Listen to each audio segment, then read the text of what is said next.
3:47 in the morning, I woke up to the smell of my own damp wool socks burning on the woodstove. I lived alone in a ministry field station 90 kilometers north of Red Lake, doing a winter ungulate survey. There was no road in. You took a twin otter onto the frozen lake in November, and you didn't leave until the breakup in late April. I had been out there for 11 weeks. The stove door was wide open. The iron was glowing a dull cherry red, and 3 pairs of my heavy socks were laid flat across the top, smoldering into black ash. I grabbed the fire poker, shoved them onto the hearth floor, and dumped the meltwater pot over them. The steam hit the tin ceiling with a loud hiss. My first thought was that I had sleepwalked. I had never done that as a kid, but 4 months of sub-zero silence does strange things to your routine. I wrote a note in my logbook: stove left open, ruined 3 pairs of woolens, monitor sleep, and went back to bed with a splitting headache.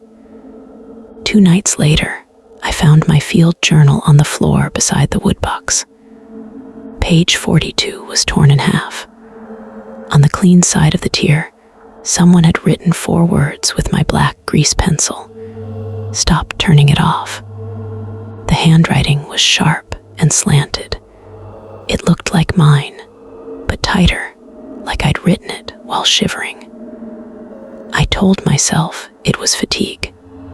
The ministry had cut the winter monitoring budget 3 years prior, so instead of 2-person field teams, they sent solo contractors with satellite transponders and an emergency manual. I had been logging 12-hour snowshoe transects in -32, coming back exhausted, eating canned beans, and sitting by the lamp until I passed out.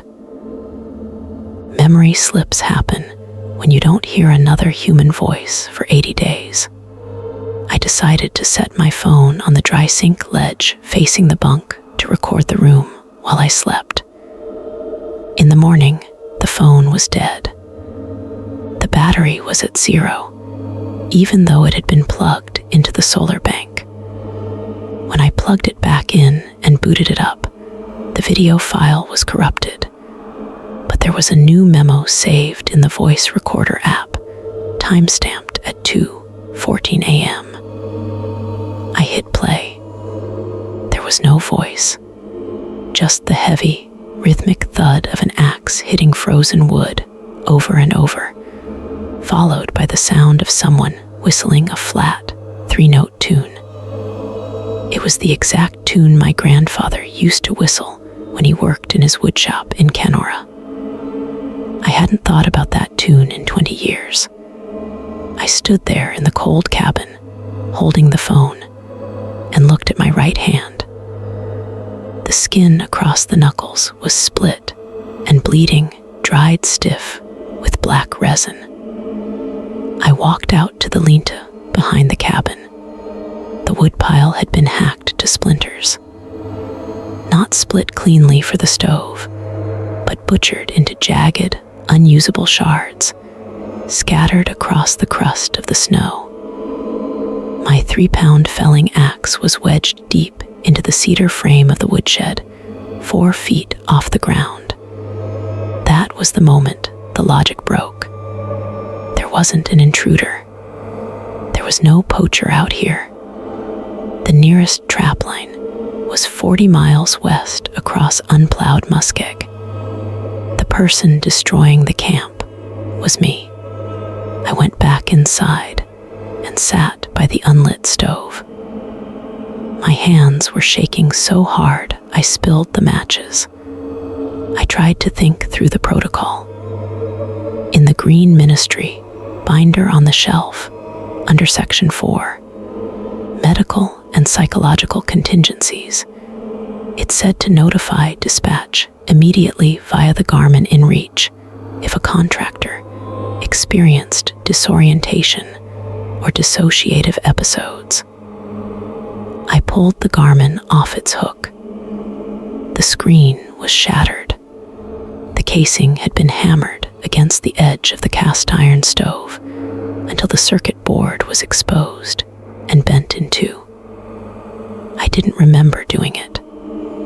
I had no memory of the swings. I only had the throbbing ache in my forearms and the split skin on my hands. I realized I couldn't trust my own wakefulness. Every time I closed my eyes, whatever part of my brain was unraveling took over, methodically cutting off my lines of retreat. I tried to stay awake.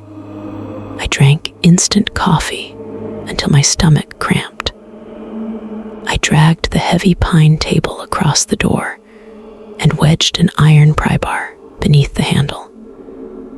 I sat on the floor with my back against the wall, holding a heavy flare gun in my lap, staring at the front window where the frost was creeping up the glass like white fern leaves.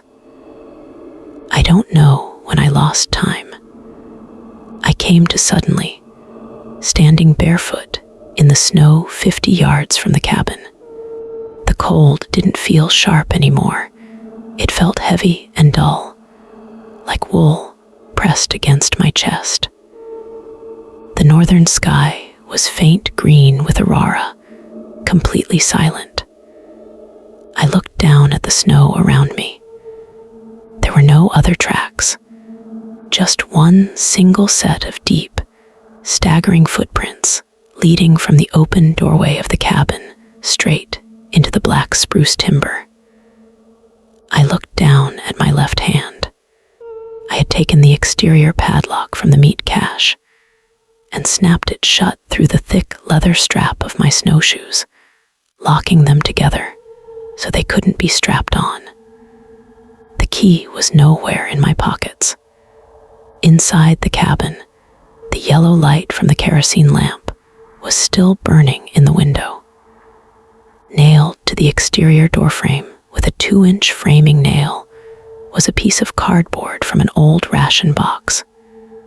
Scrawled on it, in the same tight, slanted pencil marks, was a single sentence. "He's waiting at the creek." The OPP search and rescue team found the cabin 3 weeks later when my scheduled March check-in failed. The door was still barricaded from the inside with the table. The back window had been smashed out, and my parka was neatly folded on the kitchen chair. They tracked the barefoot prints 300 meters down to the frozen creek bed before the March blizzard erased the trail. They never found the key to the snowshoes, and they never